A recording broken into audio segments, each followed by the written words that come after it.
Good day to our instructor, Miss Tardon Marquez. I'm Alder Simapa from Group 4. In this video, we're going to discuss the transportation security for ports and airports. First, the Philippine Ports Authority or the PPA. The Philippine Ports Authority or PPA is the government-owned corporation in the Philippines responsible for managing, developing, and regulating ports and port-related services in the country. It oversees various ports operations including ensuring the port safety, facilitating efficiency port service, and promoting maritime trade and commerce. PPA plays a significant role in development and maintenance of the Philippines port infrastructure and maritime industry. Their function.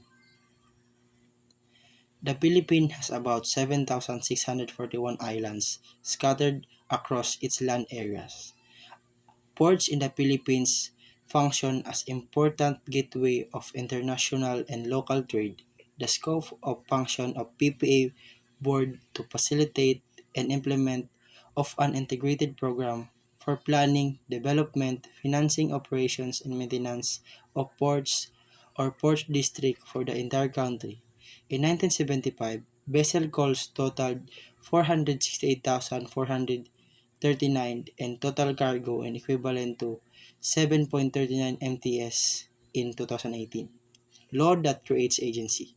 Established in July 11, 1974 by virtue of Presidential Decree of PD number 505, PPA's mandate to establish, develop, regulate, manage, to operate a rationalist national port system in support of trade and national development. On December 23, 1975, PPA's charter was amended by PD number 857 which board PPA's scope of function of facilitate the implementation of an integrated program for planning, development, financing operations in the maintenance of port or ports district for the entire country. In 1978, PPA's Carter's was further amended by Executive Number or EO Number 513, the salient features of which were the grant of police authority, the creation of National Ports Advisory Council or NPAC to strengthen cooperation between the government and the private sectors, and the empowerment of the authority to exact reasonable administrative fines for specific valuations of its rules and regulations.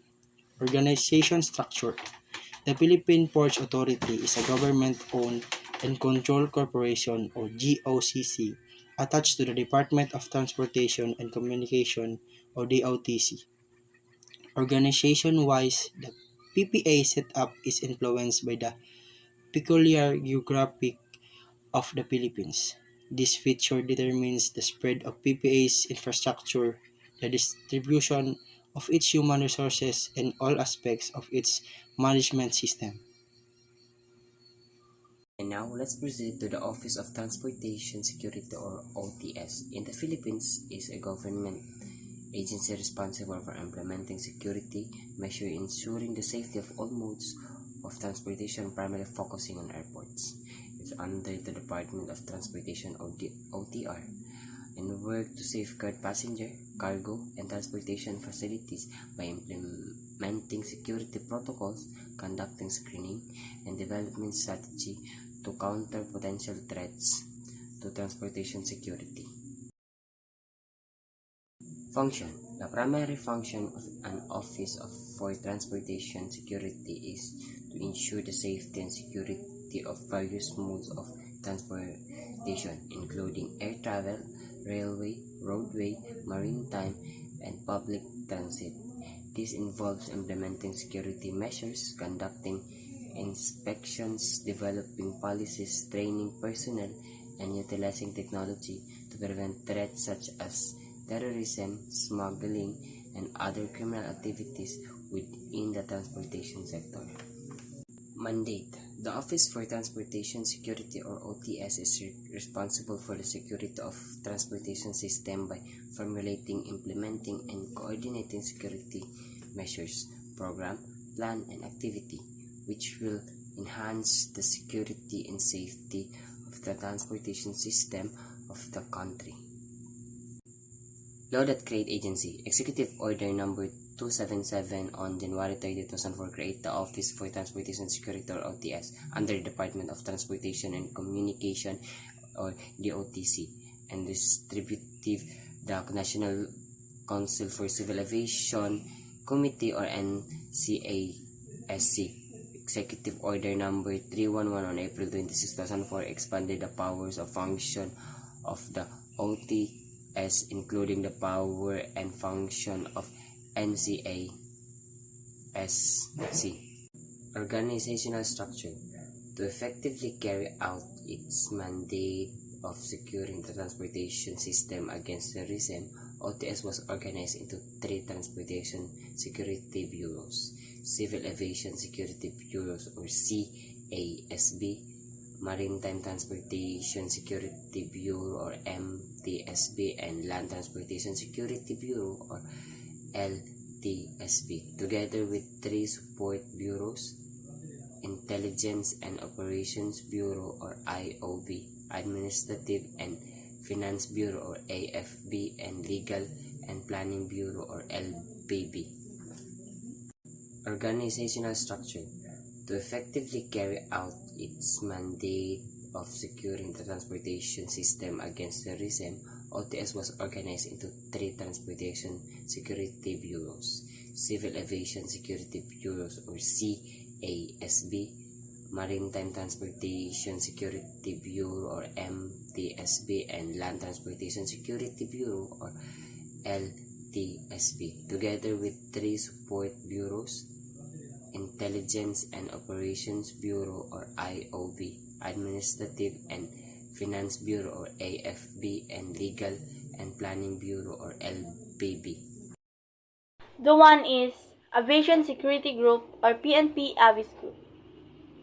The Philippines National Police Aviation Security Group or PNP Avis Group is responsible for enforcing laws and regulations related to air travel in the Philippines.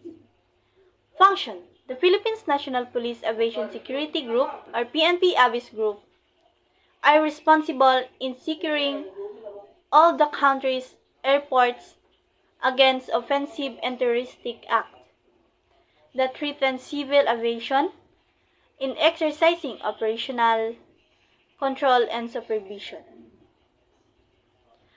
Overall, agencies involved in the airport securities operations and enforce all laws and regulations relative to air travel protection and safety to all domestic and international airports in the Philippines. And the next one is mandate. Mandate, in coordination with airports authorities, shall secure all the country's airports against offensive and terroristic acts that threaten civil aviation, exercise operational control and supervision. Overall, agencies involved in airport security operations and enforce all laws and regulations related to air travel protection and safety. Let's move to laws that create agency. Department of the Interior and Local Government Act of 1990, Republic Act 6975, Section 35B7, Section 35B7, Aviation Security Unit, headed by a director with the rank of Chief Superintendent and Aviation Security Unit, in coordination with airport authorities, shall secure all the country's airports against offensive and terroristic acts that threaten civil aviation, exercise operational control and supervision over all agencies involved in airport security operation and enforce all laws and regulations relative to air travel protection and safety.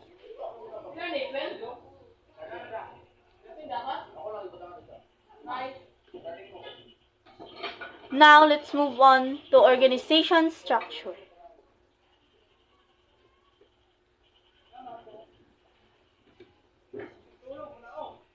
The PNP organization structure is composed of the central office, or the national headquarters, which houses of the office of the PNP chief, two deputy chiefs, one for administration and one for operation. It includes the chief director, staff, and 12 directorial staff, with the support of 10 administrative and 10 operational units and 17 police regional offices.